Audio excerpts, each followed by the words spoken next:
வர சொன்னீங்களா? நீயாடா போட்ட? நான் இல்ல நீயா போட்ட? நீங்க என்ன சொல்றீங்கன்னு எனக்கு புரியலண்ணா. ஆமா ஆமா ஆமா, உனக்கு புரியாது. எப்படா போட்ட? நான் எது நீ தானே போட்ட? நான் என் பேரு காத்தவராயன். எனக்கு 2 தம்பிங்க ஒரு தங்கச்சி இருக்காங்க. நான் அஞ்சனாபுரத்தில் ஒரு பாஸ்போர்ட் கடை வச்சு நடத்தினுக்கிறேன். நீங்க தப்பா நாளை இட்டான்ட்டீங்கண்ணா. தனியா போய் போட்டியா இல்ல குரூப்பா சேர்ந்து போட்டீங்களாடா? நான் நீங்க என்ன பேசுறீங்கன்னு எனக்கு புரியலண்ணா. நீ என்ன பண்ண? என்னாண்ட வந்து சேர்ந்துரு. நான் நீங்க நினைக்கிற ஆள் நான் இல்லைண்ணா. என்ன நீங்க போட்டிருக்க, உன்னை எப்படி அப்படி விட்டு வைக்க முடியும்? நான் உங்களுக்கு எந்த யூஸாகவும் இருக்க மாட்டேண்ணா.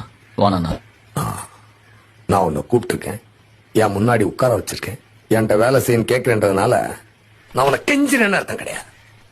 நீ என்ன செய்யணும்னு உனக்கு நான் சொல்றேன், என்னாண்ட வேலை செய்யணும் நான் உனக்கு சொல்றேன். புரியுதா உனக்கு? நான் அதோட நான் புரியலண்ணா. ஆமா.